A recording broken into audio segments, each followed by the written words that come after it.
Bonjour et bienvenue dans le 17e épisode du podcast Café Noir et Table Blanc par Le Bon Trait d'Union. Dans la vie, nous sommes des créateurs de contenu et comme je dis souvent, nous racontons l'histoire des gens aux autres gens. Mais cette fois-ci, ce que nous allons vous présenter, c'est notre histoire. Sujet du jour, la vie à travers la lentille du documentaire. Exploration, réflexion et nouvelles avenues sur ces productions qui filment, soulignent, rapportent la réalité que l'on vit ou que l'on ressent comme individu et comme société. Sur Le Bon Trait d'Union, on aime raconter les histoires, mais dans cet épisode, c'est aux raconteurs qu'on s'intéresse. On parcourt avec eux le monde du documentaire, ses définitions, ses limites, ses impulsions, ses possibilités. Et comme tout le monde, comment la crise actuelle les secoue. 2020 marque l'arrivée de Tank au Canada et ça nous donne une formidable, une réjouissante occasion de sauter sur ce sujet qui nous faisait de l'œil. J'ai deux invités aujourd'hui avec moi et je me trouve particulièrement chanceuse. Je vais commencer par toi, Naomi. Naomi Descaries-Degnaud, tu es diplômée en cinéma et cofondatrice de la plateforme Tank Canada. Tu en es la directrice artistique. Alors, ton dernier long métrage est disponible sur Vimeo et il retrace ta quête autour de la mémoire familiale. Bonjour, Naomi. Allô. J'ai aussi le plaisir d'avoir au micro Marc Carbonneau. On t'appelle notre conseiller senior un peu à la blague chez Le Bon Trait d'Union pour tes conseils avisés dans nos idées folles. Tu es réalisateur depuis plus de 20 ans et tu as travaillé en télé, sur des émissions. Tu as aussi fait un documentaire sur Jay Villeneuve. Salut Marc. Salut! Alors tous les deux, je voulais qu'on aborde peut-être d'abord une question d'actualité, l'état des lieux. Vous êtes ou vous connaissez des réalisateurs, des documentaristes qui devaient tourner, qui devaient être en train de tourner peut-être. Est-ce que cette crise a mis tout le monde sur pause dans votre industrie? Est-ce que Noémie, tu veux commencer? Ouais, je peux commencer.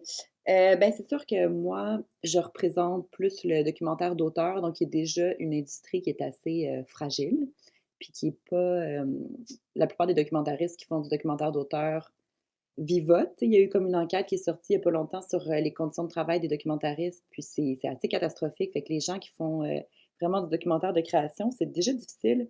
Fait qu'en ce moment, c'est sûr que ça a mis tout le monde sur pause. Au moins en documentaire aussi, on peut faire de la recherche, on peut déposer des projets, on peut développer. Fait que toute la phase développement, pré-production peut être encore active, les gens peuvent continuer un peu de travailler là-dessus, mais évidemment que ça crée comme un gros trou. Puis ce qui est un peu inquiétant aussi, c'est de savoir que tout ça va avoir un impact à long terme, comme c'est un peu un effet domino. Fait que probablement que dans 1 an, dans 2 ans, les festivals de documentaires vont avoir moins de contenu. Fait qu'on ne sait pas encore exactement qu'est-ce que ça va quoi être les influences sur, à plus long terme, mais évidemment que ça fragilise énormément le milieu, puis, c'est assez catastrophique, ouais. Et puis toi, Marc, de ton côté, est-ce que tu as observé justement cette mise sur pause aussi? Oui, je dirais que c'est un peu la même chose. En fait, pour ce qui est de la télévision, les diffuseurs continuent à accepter les projets, puis même qu'ils ont mis des ressources supplémentaires là, pour le développement, puis l'accueil de projets, de nouveaux projets, mais tout ce qui est production est arrêté. Alors, c'est impossible de tourner. Nous, on a réussi à terminer une série documentaire qu'on fait présentement, mais notre dernier épisode, disons que la qualité va être beaucoup moindre. Là, on est tombé en Skype puis avec des trucs comme ça pour essayer de pallier, au manque de techniciens et tout, mais je ne vois pas comment que ça va être possible à moyen long terme. Les diffuseurs acceptent les projets, puis ils vont avoir de plus en plus de projets qui vont être acceptés, mais quand est-ce que tout ça va pouvoir commencer? Quand est-ce que la production en tant que telle va recommencer? On n'a aucune idée. Est-ce que vous pensez que ça peut amener, là tu parlais de Skype Marc, mais est-ce que vous pensez que ça peut emmener peut-être de nouvelles façons de tourner, de réinventer, le documentaire, la façon d'envisager les productions? Ou c'est vraiment plus sur pause et puis on verra après? Mais c'est sûr que je pense en création, en documentaire de création, les créateurs sont toujours capables de pallier avec des contraintes. Fait que les contraintes actuelles, tu sais, on a vu comme plein d'initiatives déjà en ligne, soit des gens qui essaient de faire des films de la maison, il y a eu comme un festival de films en quarantaine. Déjà, il y a des gens qui ont commencé à soumettre des petites œuvres. J'ai vu un film de, Jennifer Allen, entre autres, une créatrice qui est une de nos programmatrices aussi sur Tank, qui a fait un petit film La sieste où, elle interroge son copain, un acteur qui parle un peu, du contexte actuel comme si c'était un cauchemar, puis il venait de se réveiller, puis ça a super bien fonctionné. Fait que c'est sûr que les créateurs, on les voit en ce moment. En tout cas, il y a mais donne une contrainte, c'est sûr qu'il y a un élan de créativité.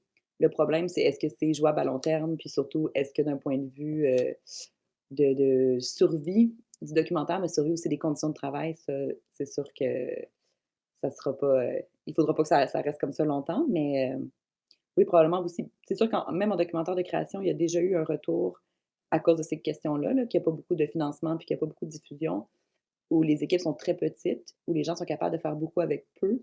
Fait que je pense que c'est tellement déjà un métier, on est habitué de faire, des miracles avec peu de choses. Fait que je pense que ça va juste comme contribuer à ça, mais c'est pas l'idéal. Puis toi, Marc, est-ce que tu penses que Ouais, je suis d'accord, c'est un peu la même chose, en fait. C'est sûr que l'idée de faire, des trucs à distance, d'utiliser les technologies là, par ordinateur, Skype et en conversation, le FaceTime, Zoom et autres, heu, ça marche, mais ça va il y a une limite, là. À un moment donné, le spectateur, les gens qui reçoivent le produit vont être tannés parce que ça crée une distanciation encore plus grande, je trouve, de faire ça. Tu sais, quand on met une caméra devant quelqu'un, on va chercher, on peut contrôler un peu ce qu'on donne et on a une impression d'inclusion, on fait partie d'une conversation. Mais dès qu'on met le Skype, le Zoom, on assiste à quelque chose. Alors l'intérêt est beaucoup moins, je trouve, à long terme, c'est impossible de continuer dans ce sens-là, là. Même pour le documentaire, même pour le documentaire d'auteur, même pour le puis nous, c'est sûr que ce qu'on fait, quand on a un diffuseur télé, qui nous demande une certaine qualité, à un moment donné aussi, ils pourront pas continuer à diffuser juste des éléments, avec des qualités un peu moindres, là, parce que c'est très difficile d'avoir le niveau de qualité c'est optimal, surtout en documentaire. On n'a pas les moyens de mettre en place les équipements de diffusion là, comme, des gros shows américains ou des trucs comme ça où eux, ils ont les moyens d'avoir des bonnes caméras, des bons trucs, audio et puis tout ça, là. mais attendez, c'est un peu terrible ce que vous êtes en train de me dire parce que on se rend compte que là, les gens avaient l'air d'avoir une nouvelle vague d'amour vers la culture, vers le besoin, quand ils étaient confinés, d'aller chercher à s'évader autrement. Est-ce que ça veut dire qu'on va ressortir de nos tiroirs toutes les vieilles œuvres? Est-ce que ça veut dire que peut-être le public va peut-être changer aussi dans sa façon d'attendre ou de recevoir les œuvres? Parce que là, tu parlais justement, Marc, de la distanciation, mais peut-être que est-ce qu'on peut s'habituer à cette distanciation d'écran comme on va peut-être devoir s'habituer à cette distanciation, je dirais, physique les uns avec les autres? Mais je pense que les gens vont, les gens, comme je disais, ils vont se tanner un peu de cette technique, de cette façon de présenter les choses, mais en même temps, ça les pousse à consommer beaucoup plus de trucs d'archives ou de trucs, un peu plus, qui sont déjà faits. C'est pour ça que des plateformes comme la vôtre est importante aussi. Puis toutes les plateformes de streaming ont vu déjà, une augmentation, on va voir beaucoup. Fait que les gens vont consommer beaucoup de choses qui ont été faites. Je pense que le futur, va changer au niveau de la télévision beaucoup, mais surtout au niveau de la consommation des gens. Je pense que les gens vont prendre une habitude de consommer des choses plus vieilles parce que là, les gens consommaient beaucoup la nouveauté. Est-ce que tu es en train de nous dire que le futur, c'est le passé? Je rêve ou Oui, quoi? c'est un peu ça, oui. Mais toi, justement, Naomi, vous avez, sur la plateforme de Tingue, vous avez, des œuvres qui sont de toutes les époques? Ouais, ben, tu vois, c'est vraiment nous, notre point de vue sur la diffusion, il était déjà pré-pandémie, là. Nous, on a lancé Ting, puis ça coïncidait exactement avec le début de la pandémie. Fait que c'est un peu curieux pour nous parce on sait pas si les gens se sont plus abonnés ou moins abonnés ou si ça a eu un impact. Mais ce qu'on voit, puis nous, ce qu'on défendait, c'est vraiment la question de la pertinence des œuvres.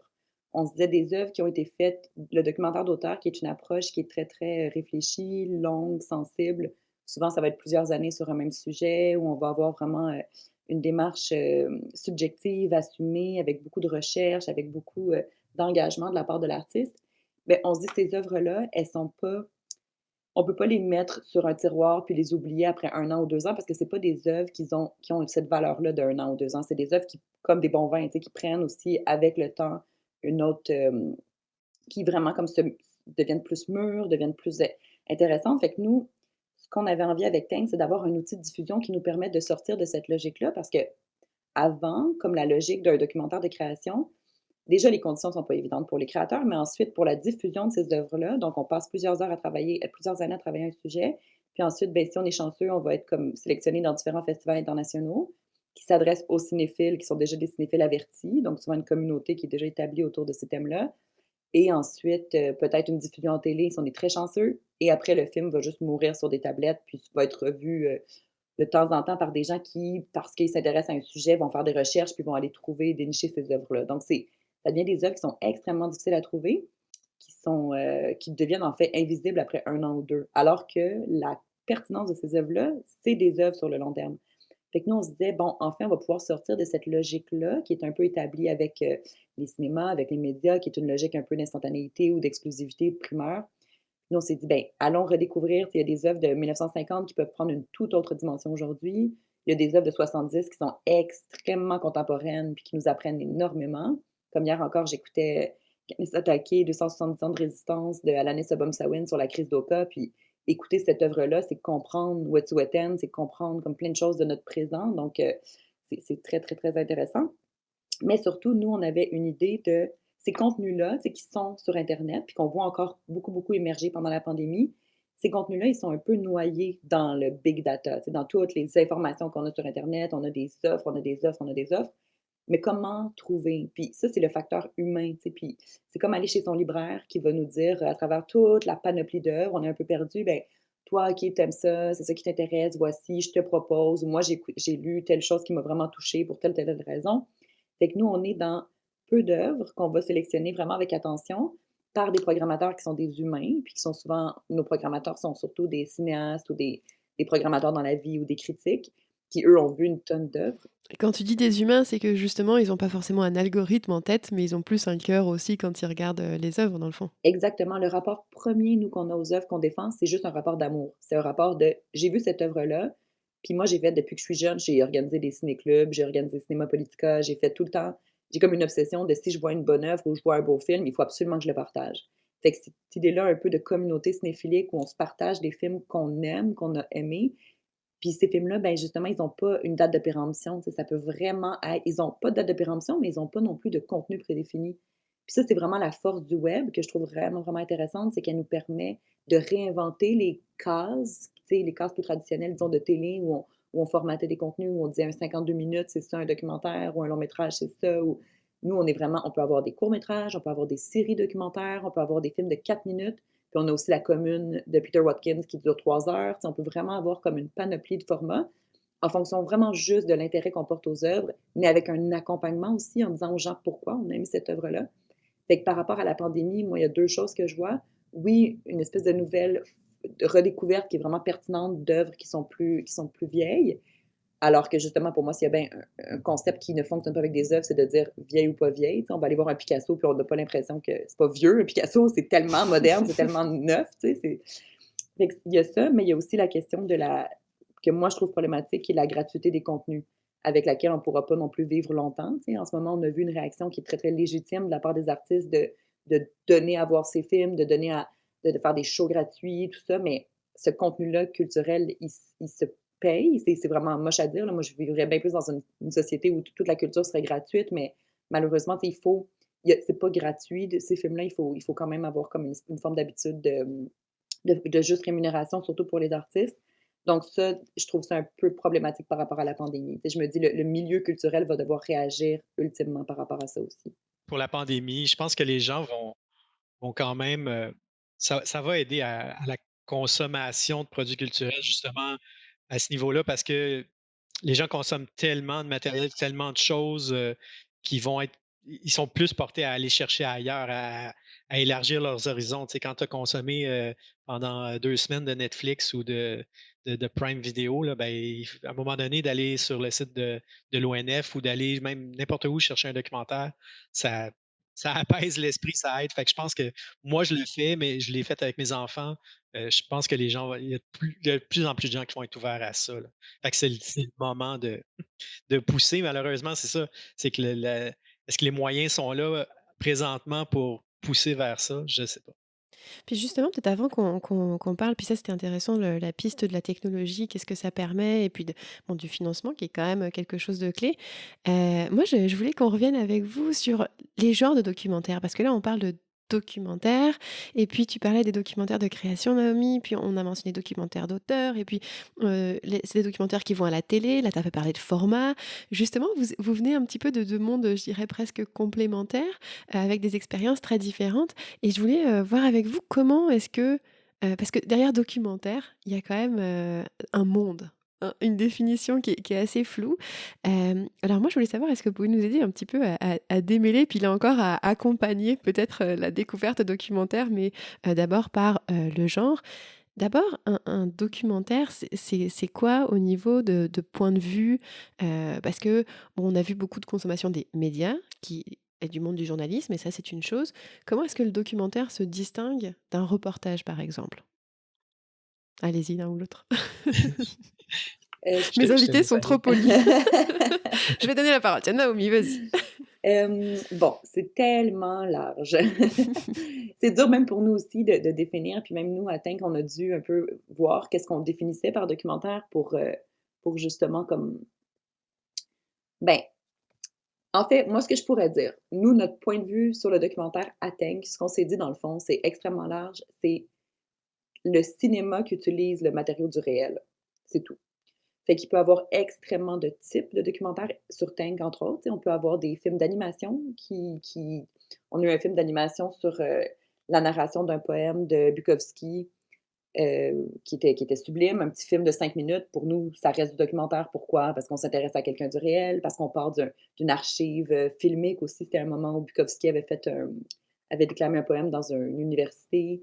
Hem On peut avoir justement des séries documentaires, on peut avoir des films, composés uniquement d'archives, on peut avoir des films très expérimentaux. On a un film en ce moment qui s'appelle Altiplano de Malena Slam, une réalisatrice d'origine chilienne qui vit à Montréal, qui est, un film tourné en pellicule 16 millimètres dans la cordillère des Andes au Chili. C'est uniquement une étude des paysages en 16 millimètres. C'est un film, presque abstrait, vraiment où elle réinvente un peu la notion de film de territoire, de paysage. Puis ça, à côté d'un film sur un pipeline, pouvoir et démocratie d'Olivier Asselin, qui est un film sur le militantisme autour, de la construction d'un pipeline au Québec.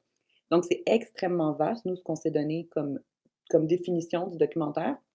Notre seul aussi, ben, il y a la question des matériaux, utiliser le réel comme matériau filmique à n'importe quelle sauce et aussi la question du point de vue d'auteur. Donc, on n'est pas dans une démonstration, objective, ou avec la volonté un peu d'avoir une forme de neutralité qui est très, très importante selon moi, mais qui relève davantage du reportage ou du journalisme, qui est vraiment, vraiment un autre type de document, mais qui a vraiment, vraiment sa valeur aussi. Nous, on est vraiment dans des gens qui, revendiquent un point de vue, qui revendiquent un point de vue unique, qui revendiquent un point de vue d'auteur, de création, une subjectivité vraiment assumée. Donc c'est un regard sur un sujet, puis avec la possibilité justement de le triturer comme on le veut, ce sujet-là, de pas avoir à rendre de compte, disons. C'est vraiment, c'est quand la création utilise le réel à travers un être, dans une démarche de création. Donc, c'est pour ça, ça a l'air comme un peu plus clair, mais ça reste assez vague aussi là, dans la mesure C'est où ça peut disons que prendre tellement de formes. disons que ça reste ouvert. C'est ça reste très, très ouvert. Toi, Marc, est-ce que tu avais aussi un peu ces critères-là? Parce que là, si je résume Naomi, on a le critère 1 du réel, 2 du point de vue et le support, la durée, la forme presque, bah, libre à la personne derrière. Toi, est-ce que Marc, c'est un peu cette définition que tu avais en tête? Oui, ben, je pense que en fait, tu sais, le documentaire, à la base, il y a on a juste à séparer, tu sais, fiction, documentaire. Tout ce qui est pas fiction devrait être normalement du documentaire. Là, on tombe après ça, c'est la forme, mais après ça, ce qui va définir ce qui est vraiment un documentaire, c'est justement, c'est le point de vue de l'auteur, puis la façon que l'auteur a décidé d'amener son sujet, tu sais.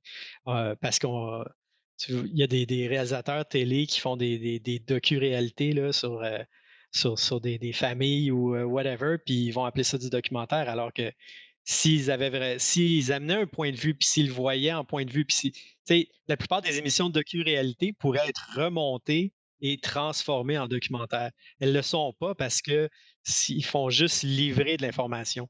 Mais moi, selon moi, un documentaire, il y a quand même une idée. Il faut qu'il y ait une idée. Il faut qu'il y ait une idée à la base d'un auteur qui veut passer un message, tu sais. Puis justement, c'est ce qui sépare du reportage, Il y a une différence un entre peu. filmer la vie et faire un documentaire, notamment Ben, avec je ça. pense que oui, je pense que c'est là que ça se situe au niveau documentaire, tu sais. Puis là, ben, il va y avoir beaucoup d'argumentation surtout, puis c'est, tu sais, très clivé, il y a un clivage entre le documentaire d'auteur, le documentaire un peu plus commercial et tout ça, moi, j'y adhère moins puis je le comprends moins parce que je consomme un peu de tout. Mais c'est moi selon moi, c'est le message de l'auteur. Ça peut être dans une biographie, ça peut être dans un truc, très commercial, mais il faut qu'il y ait une ligne directrice puis un message, justement sans les contraintes du journalisme, puis de présenter des faits, selon une rigueur, puis tout ça. Je pense que la force d'un documentariste, c'est d'être capable de passer son opinion à travers ses images. Mais en même temps, la question aussi de la fiction dans le document tu sais, un peu de la distinction fiction-documentaire. Nous, encore une fois, on vient vraiment brouiller ces règles-là parce qu'on a beaucoup de documentaires sur Tank ou des démarches d'auteurs qui sont vraiment à mi-chemin.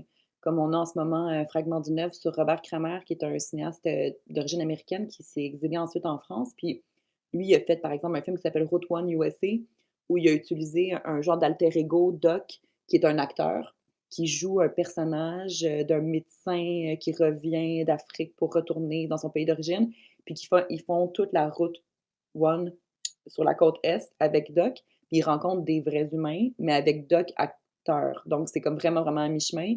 On a Ice aussi de Robert Kramer où il fait une espèce de, il joue avec, tout le militantisme politique des années 60-70. C'est des groupuscules d'extrême gauche très radicaux. Fait que là, il filme, mais c'est de la mise en scène, mais en même temps, il reproduit exactement les milieux d'où il venait avec les gens qui sont des vrais militants. Fait qu'il y a vraiment comme un jeu dans ça. On a des films de Claire Simon. On va avoir en ce moment, Première solitude qu'on vient de lancer. Elle est allée interviewer des jeunes. Après ça, elle fait rejouer par ces jeunes-là leurs propres témoignages. Fait que, tu sais, il y a toute une manière aussi de Une mettre en scène, exploration, ouais, de provoquer le réel. Tu sais, on pense par exemple, dans l'histoire du documentaire d'auteur, entre autres au Québec, mais même dans le monde, il y a la fameuse école du cinéma direct, tu sais, qui est arrivée dans les années, 60 où, enfin est arrivé le son synchrone, donc la possibilité de filmer puis de prendre le son en direct, ce qui a vraiment révolutionné la manière de faire du documentaire parce qu'avant ça, c'était les fameux documentaires un peu de l'ONF plus propagandiste, parce qu'on avait une voix off, on filmait, puis on avait une voix off un peu omnisciente de Dieu là, qui disait alors, puis qui organisait un peu le regard. Puis à partir du moment où on a réussi, Marc sourit, donc visiblement il consomme ce documentaire. C'est parce que je les adore encore ces documentaires-là.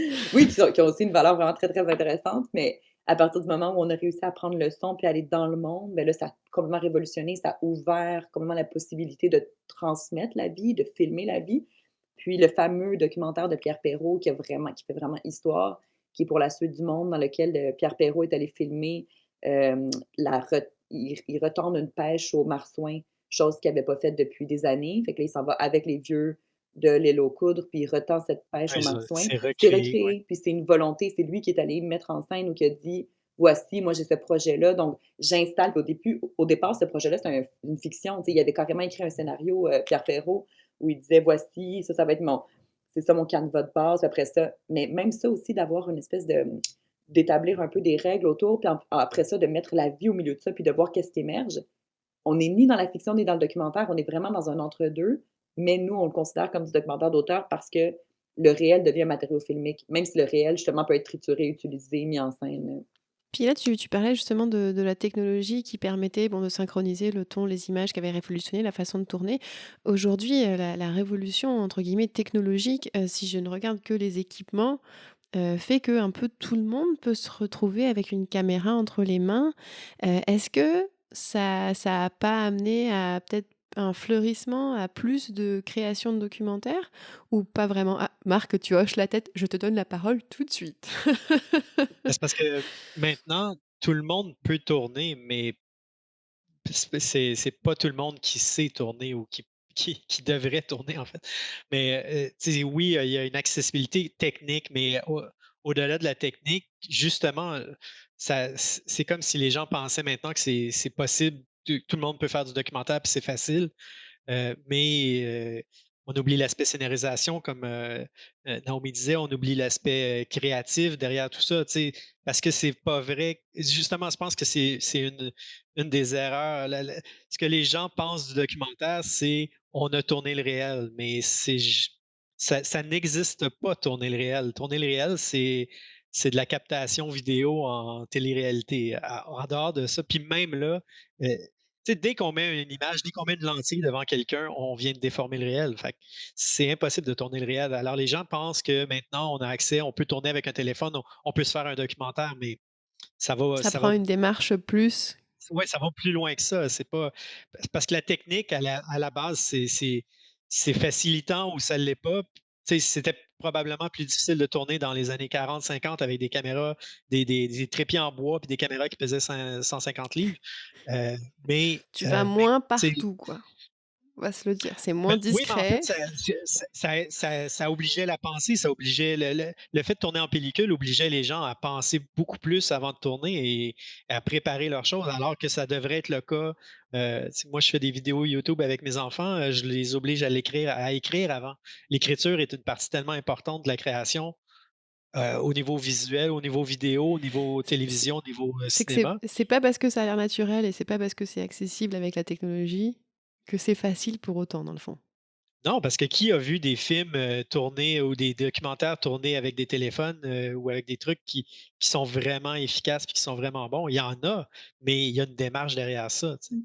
Mais c'est vrai que, ben, il y a plein de choses à dire là-dessus. Déjà, il y a beaucoup plus de productions documentaires. Tu sais, on s'aperçoit qu'il y a vraiment comme un fleurissement. Il y a énormément de documentaires qui sont produits, réalisés, puis aussi par la possibilité juste, budgétaire, là. On peut se permettre, tu sais, je veux dire, on peut pas se permettre de faire des fictions avec d'aussi peu petits coûts et avec des aussi petites équipes. Fait que oui, il y a beaucoup plus de documentaires.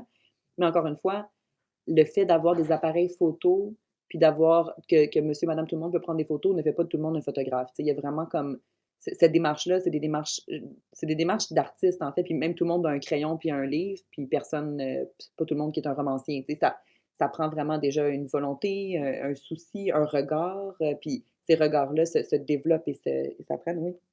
Moi, j'ai l'impression quand même que, ça a peut-être ouvert un côté, je dirais, plus démocratique, plus représentatif aussi de la société. Je pense à quand moi j'étais, ici, étudiante, c'était il y a quelque temps déjà. Mais il y avait cette initiative du Wapikoni Mobile qui moi m'avait beaucoup, surprise en me disant: «Ah bah, c'est super parce que finalement, c'est pas seulement dans les grands centres urbains ou c'est pas seulement dans nos bibliothèques universitaires où on va pouvoir louer ce matériel ou quoi, ça se déplace aussi, le matériel devient, à disposition de gens qui auraient peut-être envie de raconter des choses ou qui auraient des choses à dire». Ben, exactement, ça, c'est tellement, tellement riche. Moi, je l'ai fait, des escales Wapikoni, puis j'ai tellement adoré ça. Puis encore une fois, est-ce que tous les gens avec qui on va avoir participé vont devenir un cinéaste? Non. Il y a quelques cinéastes autochtones de ces différentes communautés qui ont émergé, puis c'est vraiment des gens qui avaient envie pour qui aussi il faut que ce type de langage-là convienne aussi à ta personnalité ou à ce que tu as.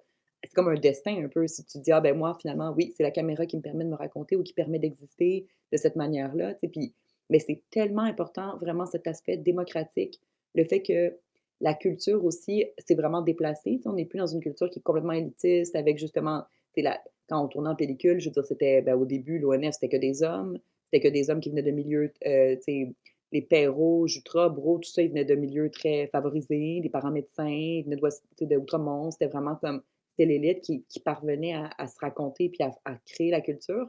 Fait que cet aspect-là est extrêmement, extrêmement riche et important. Encore une fois, qu'il y ait un écrémage qui se fasse, puis que ce soit pas tout le monde qui devienne ultimement un cinéaste, c'est tout à fait correct et intéressant, mais c'est vraiment intéressant que les jeunes aussi, dans les écoles secondaires, justement avec des initiatives comme le Wapikoni, puissent utiliser ces outils-là pour se raconter puis voir est-ce que ça leur convient. Puis je pense que tout ce qui est YouTube, justement, tout ce qui est des plateformes comme ça, sont aussi un outil qui est pas nécessairement un outil artistique, mais qui est un outil communicationnel qui et créatif qui peut être vraiment, vraiment riche. Puis, on a entre autres, Atteint qu'on fait des escales de programmation. Donc, c'est des programmations de 5 films autour d'un thème. Puis, dans 2 3 semaines, on a une professeure à l'UQAM, Diane Poitras, qui enseigne le documentaire, qui nous prépare une escale sur la question de l'intimité numérique.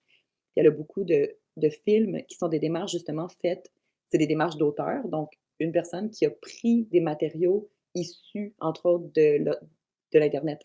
Fait qu'on a Dominique Gagnon, qui est un cinéaste assez connu et un peu controversé au Québec, mais qui est vraiment intéressant, qui lui utilise justement tout le contenu qui va être créé, généré par les YouTube, par toutes ces plateformes-là, même sur le dark web, il va utiliser ça, puis il va monter ça pour dire quelque chose de notre société. On a aussi, même il y a une cinéaste chinoise qui a fait un film uniquement à partir de caméras de surveillance.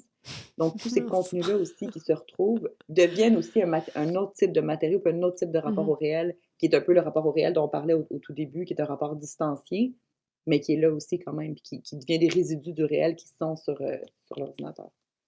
Oui, puis je pense que la technique dans ces cas-là a aucune importance. C'est la façon que tu sais, je pense que la force d'un web piconné mobile ou de n'importe quel, processus d'enseignement, c'est d'aller voir les jeunes sur le terrain et de leur montrer leur inculquer une démarche de création et non pas, aller leur montrer comment fonctionne une caméra parce que plus ça va aller, en plus, tout le monde va être capable de filmer là, à la base là, peser sur un bouton puis cadrer minimalement. Tout le monde va être capable de le faire, mais c'est la démarche qu'il faut aller enseigner, là, puis je pense que c'est ça la force. Alors, on est à un petit peu plus de la moitié du podcast et moi j'en profite pour glisser une très cool annonce, je pense. On a décidé d'offrir, un mois, enfin un 6 mois d'abonnement à la plateforme Tank pour justement la découvrir. Alors chers auditeurs, chères auditrices, pour participer et courir la chance de gagner, cet abonnement, ben, je vous donne rendez-vous sous le post Facebook de Le Bon Trait d'Union, dans lequel on partage ce podcast. Pour, participer et courir la chance de gagner l'abonnement, juste nous mentionner une œuvre documentaire que vous aimez particulièrement. Ça va peut-être nous donner des idées et de quoi regarder nous aussi en ces temps de confinement ou de relâche de confinement très tranquille. Donc voilà, le message est passé. On vous mettra toutes les infos, dans les notes, de podcast, pardon. Puis pour cette nouvelle partie de documentaire, j'aimerais qu'on revienne sur un point qui, veut pas, est quand même crucial, hein, le nerf de la guerre, le financement, et puis comment est-ce que ça va influencer la diffusion, la créativité peut-être aussi des fois? Parce que, tu disais Naomi, bon, bah, amener une nouvelle difficulté, puis vous allez avoir un regain de créativité autour de ça pour contrecarrer cette embûche. Si je regarde aujourd'hui les financements documentaires, la réalité telle qu'elle est, les plateformes payantes, il y a des abonnements, puis là, on en offre un pour justement faire découvrir une plateforme. Hem, Est-ce que, par exemple, ce modèle des plateformes payantes, c'est quelque chose qui va de plus en plus rentrer dans les normes et qui peut peut-être, être une piste de solution intéressante pour cette industrie du documentaire? Je pense qu'il y a, vraiment des enjeux de financement documentaire, vraiment des gros enjeux de financement. Comme je mentionnais en tout début, il y a une enquête qui est sortie, qui a été faite par l'ARRQ, l'Association des réalisateurs et réalisatrices du Québec, puis, le service aux collectivités de l'UQAM, qui s'appelle «Métier de documentariste, une pratique de création menacée».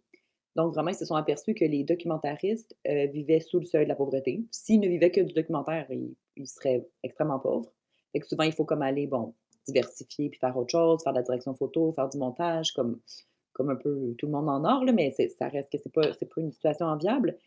Mais surtout, ces démarches-là, comme elles prennent du temps et elles sont pas considérées, c'est comme si le fait de ne pas avoir de statut réel d'artiste qui serait comme un vrai métier, nous entraîne à voir ces pratiques de création-là comme un hobby, comme quelque chose qu'on pourrait faire à côté, puis qui est un peu du luxe où, on se fait plaisir en faisant une œuvre de création, alors que c'est un métier. C'est un métier qui prend du temps, qui prend des moyens, qui amène aussi, tout un écosystème, tu sais, qui crée aussi de l'économie, puis qui crée de l'économie de manière humaine, là, juste, d'éveiller la pensée chez les gens, de créer de l'empathie, de créer de l'intelligence chez les gens. Fait que c'est ces choses-là qui sont pas monnayables, mais qui sont extrêmement importantes. Donc, il y a un enjeu qui est un enjeu qui est beaucoup structurel, qui relève des institutions, qui relève peut-être aussi de cette question-là qu'on mentionnait, où il y a beaucoup de gens maintenant qui veulent faire du documentaire, qui ont l'impression justement que c'est un peu à portée de main. Et bon, ça, en même temps, je pense que c'est quand même un beau problème, là, qu'il y ait plus de gens qui font du documentaire, mais il y a plein de ça amène un niveau de problématique aigu comme des documentaristes qui roulent leur boss depuis 20, 30 ans. Est-ce qu'il faudrait qu'ils soient considérés quand ils déposent un projet de la même manière que quelqu'un de la relève?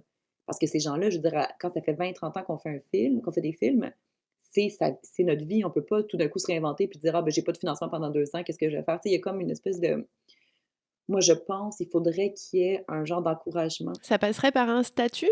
Moi, j'ai l'impression, oui, qu'il faudrait qu'il y ait un statut. Parce que c'est drôle parce que tu vois, par exemple, Naomi, quand, je t'ai demandé avant ce podcast: «Comment est-ce que tu veux que je te présente?» Tu m'as dit, bah, comme directrice artistique de Tank. Je t'ai demandé: «Est-ce que, réalisatrice, documentariste?» Et tu m'as dit: «Non, j'ai pas un film en cours en ce moment». Et je me suis dit: «Bah, mince, moi je dans ma tête, c'était un titre que tu avais un petit peu, ben, je dirais pour toute la vie, dans le sens où c'est ce qui ce qui te drive, c'est ce qui te conduit, comme ton principal fil conducteur et puis, bon, je comprends que tu es amené à faire d'autres tâches, d'autres postes, mais pour moi, il y avait cette, je dirais cette profession presque identitaire de la personne. Tout à fait, puis je pense que cet enjeu-là de la professionnalisation ou de la reconnaissance, disons, d'un statut, quand j'avais participé, j'avais fait des entretiens pour cette enquête-là sur le métier de documentariste, puis celle qui m'interviewait disait justement la première chose que je lui ai dit, c'est: «Je pense pas que je suis une documentariste parce que, comment on ferait pour le savoir?» Tu sais, je sais pas c'est quoi ce statut-là, puis je pense pas que j'en suis une. Puis elle m'a dit: «Ben, c'est curieux parce que des gens, autant des personnes de la relève comme toi que des personnes que ça fait des années, tout le monde pratiquement me dit ça.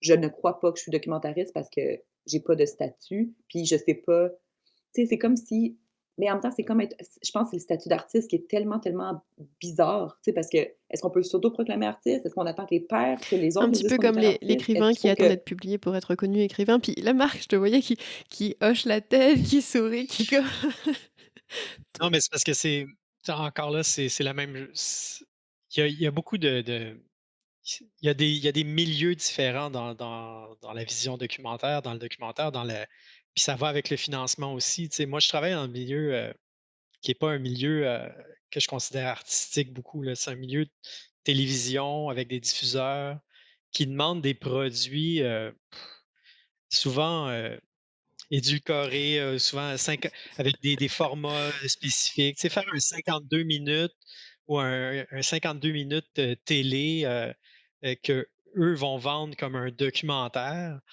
avec des restrictions incroyables à tous les niveaux, pendant la production, avec un échéancier serré, avec des budgets ridicules.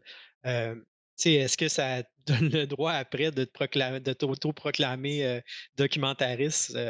Je sais pas. c'est un peu comme si l'auteur s'était fait contraindre, tordre le bras, puis faire: «Oui, oui, exprime ta vision librement, mais dans le cadre suivant, 2 points». Ben, c'est comme un auteur qui se fait dire, «Écris-moi un roman, 118 pages, je vais couper à la 119e, puis, si tu pouvais à la 53e page dire, introduire tel personnage», puis tu sais, c'est ça qui arrive. Puis la problématique qu'on a, que moi j'ai principalement au niveau de la production en télé, c'est ça, c'est la force du diffuseur, tu sais, c'est le diffuseur qui a la clé pour ouvrir le financement, heu, puis il s'en sert comme si c'était, comme s'il avait le droit après ça de demander ce qu'il voulait. Il achète un produit, tu sais. Il a acheté des souliers, il t'a dit de faire le soulier de telle grandeur, de telle couleur et qui soit confortable pour lui. Mais, c'est selon des critères, souvent abstraits, un peu ridicules. Dans ce cas-là, je comprends que ça peut être difficile de se revendiquer le créateur, la créatrice d'une œuvre qu'on a senti déjà un petit peu amochée, modelée pour d'autres préoccupations que simplement celle de la création pure. Est-ce que c'est ça un peu qui Oui, puis souvent ça va causer si je vais parler pour moi, c'est sûr que ça me cause des conflits moraux et souvent dans ma création parce que je veux dire, j'aimerais être un créateur pur et dur qui fait juste, son projet aux 2 ans, tu sais, puis qui fait exactement ce qu'il veut, mais je viens d'un univers de télévision, je viens d'un univers où, on vend un projet, on a de l'argent, on le fait, ce qui devrait pas être le cas pour un documentaire. Puis de toute façon, un documentaire, je devrais pas être obligé de le vendre a priori, tu sais, pour vendre un documentaire à la télé, il faut qu'il soit, scripté, scénarisé et terminé, tu sais. Faut qu'ils aient une vision complète de l'œuvre avant de l'acheter. Ce alors qui que de le documentaire normalement, ce qui clash carrément avec l'idée principale de faire un documentaire. C'est-à-dire de filmer le réel, de suivre l'évolution de tes personnages, de ton idée, d'arriver à un cheminement, tu sais. Ils demandent des trucs ridicules en documentaire, en télévision, puis on parle de télé moi je peux parler de Télé-Québec, je peux parler de Radio-Canada qui sont des diffuseurs publics qui devraient avoir une ouverture, puis ils l'ont pas du tout, puis là. là, c'est ça, je vois Naomi qui était comme: «Oui, oui, oui».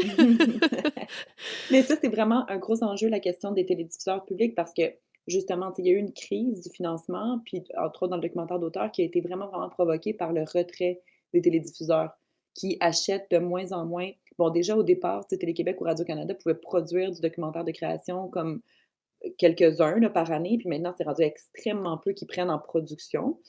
Fait qu'ensuite, maintenant, ils vont juste acheter des licences pour des films terminés et encore très, très, très, très peu. Alors que c'est nos fonds publics, là. C'est comme ça serait vraiment nécessaire que ces gens-là reconnaissent et encouragent et aient une tribune de diffusion parce qu'en plus, c'est ça qui nous a vraiment fascinés avec Ting quand on a fait toute notre étude de marché pour savoir s'il y avait un public pour le documentaire. Il y a un public pour le documentaire. Les C'est ça, gens là j'allais te comme demander, parce que là, on parle de peut-être, les ça rentre pas dans le formatage des grilles de télévision parce que le public est pas là, mais là, tu te dis, il y a un public pour ça. il y a vraiment un public, puis moi je crois, il y avait une phrase de Godard qui m'avait toujours marquée qui disait, que la télé c'est comme un robinet. Si tu mets de l'eau empoisonnée, tu empoisonnes tout le monde. Si tu mets de la bonne eau, tu les gens ont de la bonne eau. Tu sais, moi je pense qu'il faut l'idée de: «Ah, c'est ce que le public veut savoir» ou «C'est ça que les gens attendent» ou «Les gens veulent» on le sait pas.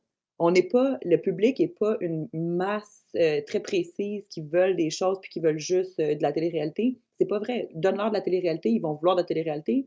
Donne autre chose, les gens vont vouloir autre chose. Tu sais, je pense qu'on peut créer des pratiques culturelles. Je pense qu'il faut éduquer aussi le public de manière culturelle. Je pense que c'est vraiment, vraiment la mission des télédiffuseurs publics.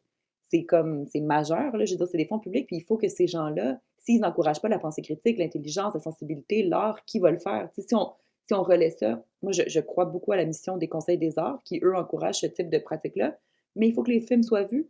En même temps, c'est drôle parce que j'ai l'impression qu'il y a un côté, intellectuel qui est associé au documentaire qui plaît aussi parce que si je me fie, par exemple, quand vous avez lancé la plateforme, vous avez eu je ne sais combien d'articles qui ont été faits en soulignant l'importance du documentaire et cetera. Est-ce que c'est un peu un double discours qu'on va retrouver en disant, beh, c'est important le documentaire, c'est de la pensée critique, c'est, des points de vue, différents, et cetera et en même temps ça se reflète pas forcément, que ce soit dans le formatage qui est demandé, dont tu parlais, Marc, ou que ce soit, dans ce qui est sélectionné, comme tu disais, Naomi.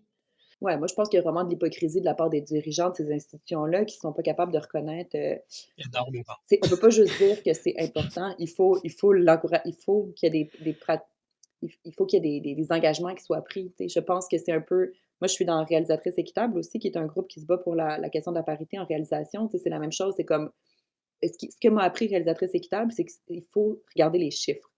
Les gens ont beau dire n'importe quelle bonne pensée ou bon vœu pieux, qu'est-ce qu'ils font? C'est quoi les chiffres? Puis où va l'argent? Puis surtout quand c'est des fonds publics, tu sais, il faut qu'il y ait comme des enquêtes qui soient faites, puis heureusement, tu sais, il y a l'Observatoire du documentaire, il y a différents comme regroupements qui jouent un peu ces chiens de garde-là pour voir qu'est-ce qui se fait, mais clairement qu'il y a des on ne peut pas juste dire, comme l'ONF aussi, on peut pas juste dire: «Oui, les gens qui sont au centre de notre mission, c'est les artistes», puis ultimement mettre l'argent en marketing, puis, dans les frais d'avocat, puis pas en production de films, tu sais? Il y a des choses comme ça, Puis et puis je vois puis il Marc qui est faut comme: «Oui, oui, oui». Oui, c'est carrément, c'est sûr. Oui, oui. En fait, c'est clair, mais c'est que si on demande aux diffuseurs, publics là, puis là, on va parler de Télé-Québec puis Radio-Canada, eux, ils se targuent de faire du documentaire, là. Puis ils vont dire: «On en fait du documentaire, on en a tant par année, puis on fait tant de choses». Mais si on décortique un peu leur pratique de documentaire, puis leur méthode de production, puis leur méthode de financement, puis ce qu'ils donnent vraiment à la culture du documentaire, c'est rien, là, c'est minimal, là.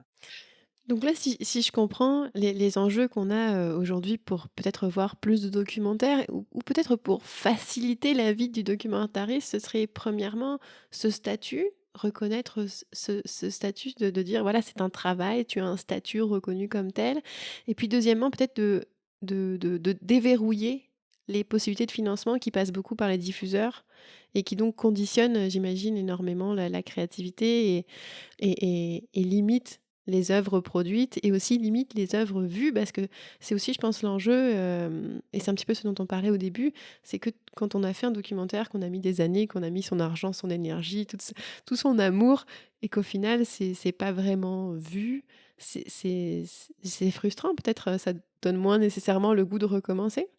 ouais, vraiment, je pense que comme la question de la diffusion aussi, c'est ben, il y a ces éléments-là que tu viens de résumer, mais il y a vraiment la question de la diffusion qui est le nerf de la guerre aussi. Dans la fameuse étude, ce que les documentaristes nommaient tous, c'était le problème de diffusion.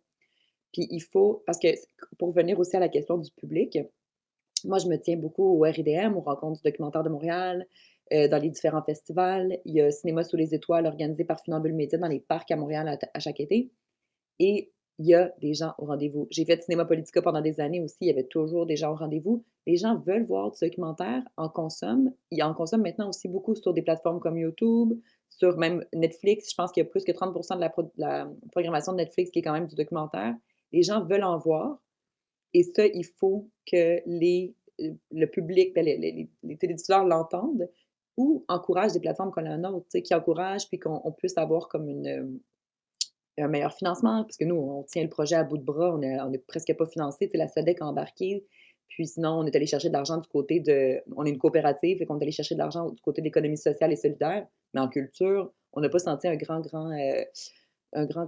coup de pouce, là, alors que c'est ce genre, je pense, de pratique-là qui doit vraiment être encouragé pour qu'il y ait juste un espace un peu centralisateur comme le nôtre, où on n'est pas un distributeur, tu sais, on n'a pas un catalogue, mais on est capable d'aller diffuser une foule de documentaires et surtout de faire cet accompagnement des publics et de création des publics. Ce que fait les RIDM, ce que fait Funambule Média, tu sais, ils créent aussi des nouveaux publics. Les RIDM, c'est assez exceptionnel, là. Je pense qu'il y a comme 60 000 entrées au festival par année, tu sais, puis tu vas là, puis c'est des gens, autant les vieux que les jeunes, que, tu sais, c'est tellement hétéroclite comme, mais encore une fois, c'est qui? C'est Montréal.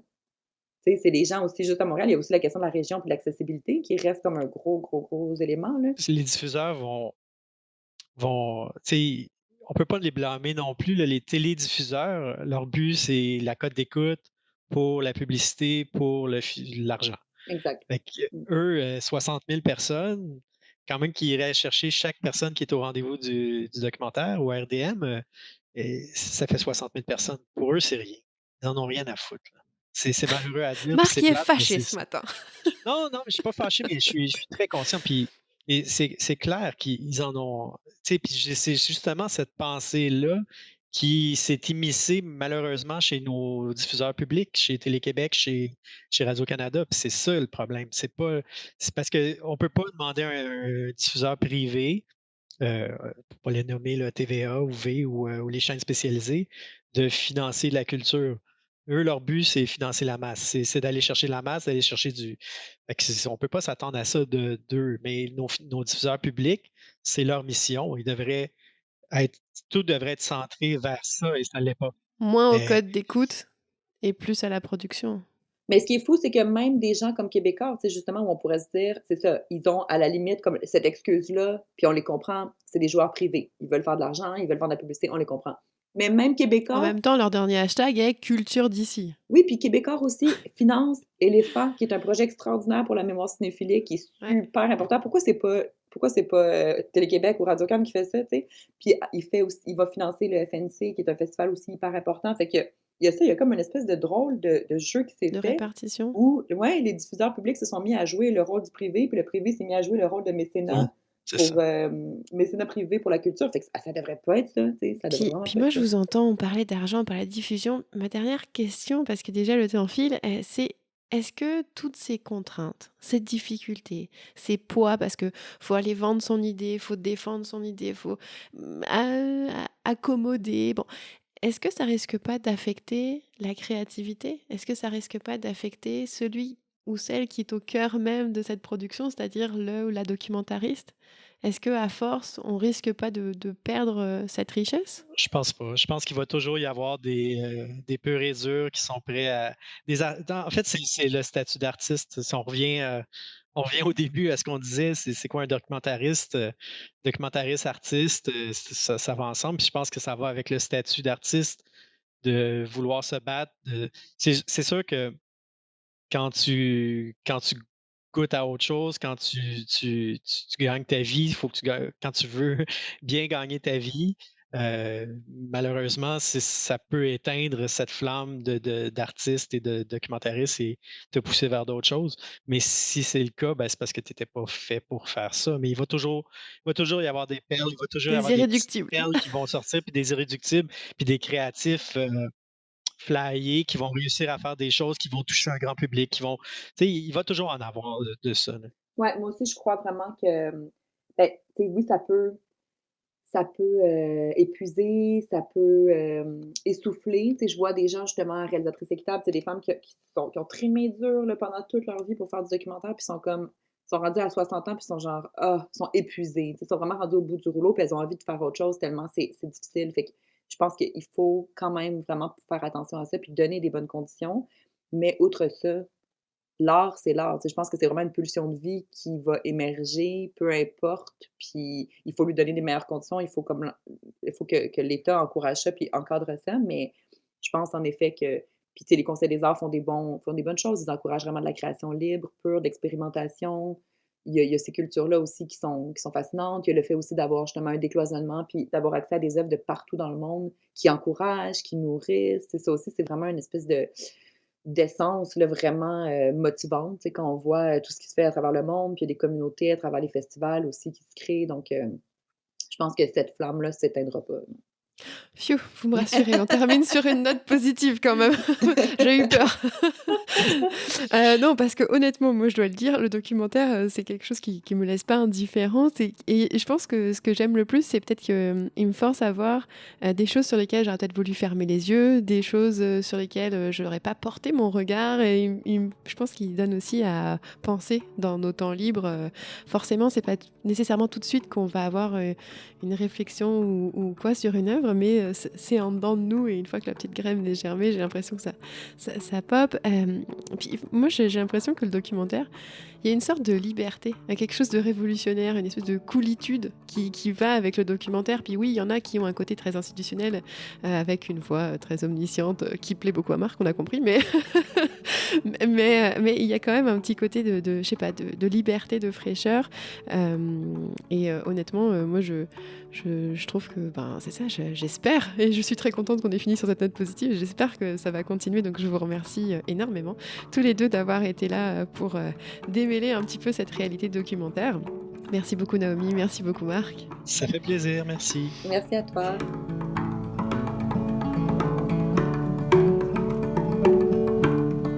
Alors on mettra dans les notes de ce podcast toutes les références, la plateforme Tank. Si vous avez tous les deux des petits documentaires phares que vous voudriez mentionner, ça va nous faire plaisir de les partager. Comme c'est la conclusion, j'en profite aussi pour vous rappeler qu'on a donc ce concours à retrouver sur notre post Facebook. Et puis, bien comme toujours, je vous dis à très bientôt. Prenez soin de vous. Merci beaucoup. 大きな木が呆れてる花を咲かせるずっと前に